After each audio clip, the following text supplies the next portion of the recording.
Matthew chapter 20 begins with the parable of the workers in the vineyard. This is the story that Jesus tells, and he's trying to describe what the kingdom of heaven is like. And he says the kingdom of heaven is like a landowner who goes out and hires some people to work in his field, and he agreed to pay them a denarius for the day.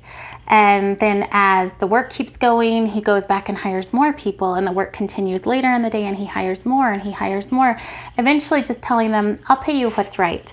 And at the end of the day, he pays everyone a denarius.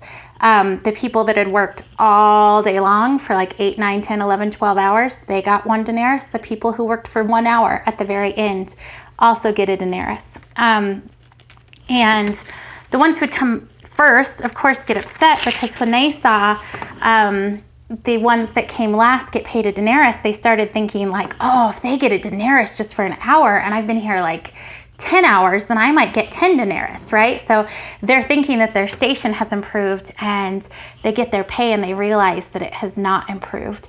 And what's interesting is when they grumble and they get frustrated and they say, these men who were hired last worked only 1 hour, and you've made them equal to us who have borne the burden of the work and the heat of the day.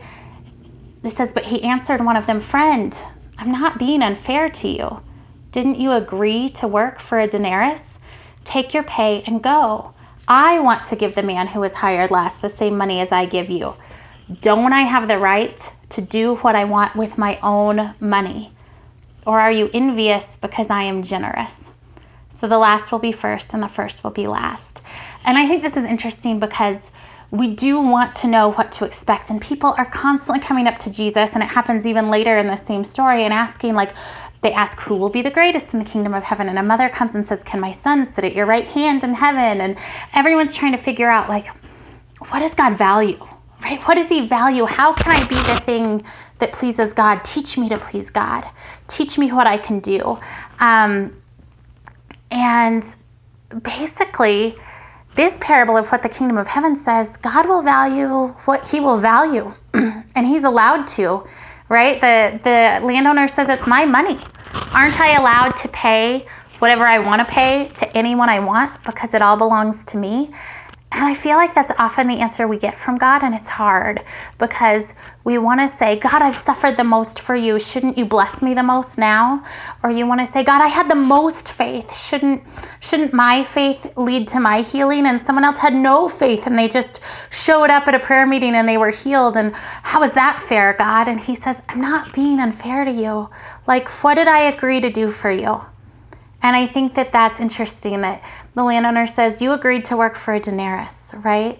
And I think sometimes we want God to be consistent with our laws and our rules and what seems logical to us, but he's beyond us. And it's just a good reminder to me that, like, doesn't he have the right to do what he wants to with his own economy, right? With the economy of heaven, doesn't he have the right to bless who he wants to? And do I want to be a person who's envious because God is generous? If he blesses someone more than me who I think has not had the same faith as me, if he blesses someone more than me who I think hasn't suffered more than me, if he blesses someone more than me who has sinned against me and who is harsh with me, he's allowed to do that. I don't want to be a person who's envious because God is generous. And I think the quicker we can wrap our head around that mentality, the better we begin to understand the kingdom of heaven, that it doesn't work according to our systems, our rules, what we think is right, or certainly what we think is fair. Tell me what struck you in Matthew chapter 20, and read Matthew chapter 21 sometime tonight, and join us tomorrow as we talk about it.